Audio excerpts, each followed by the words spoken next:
Hello, my name is Paul Bond and I'm a physical therapist.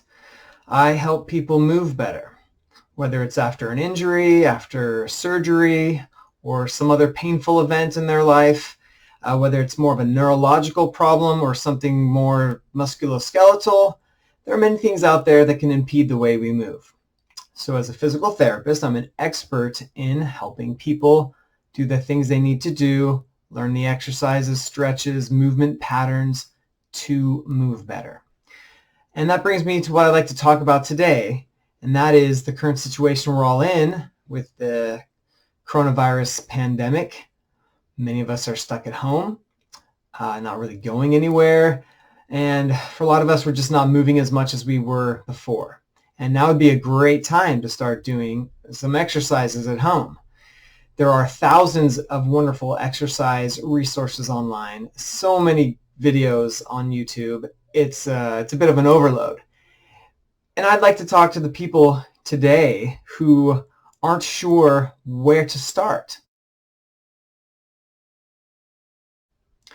Maybe you're deconditioned, maybe you just haven't exercised much before, maybe you're coming off of an injury and haven't gotten back into exercising again.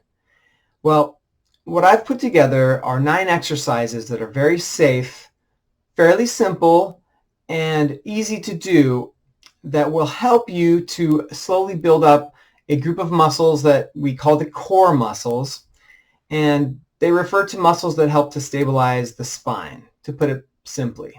These core muscles are really where you want to start when you are getting your body ready for more aggressive, more highly involved exercises.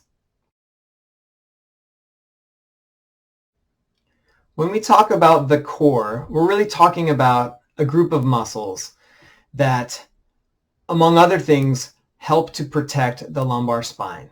And that's why we're so concerned with the core, because truly protecting the lumbar spine is something that's going to make it possible to do more and more advanced, aggressive, difficult types of exercises. If you're not stabilizing your spine, then that's when exercises can become injurious.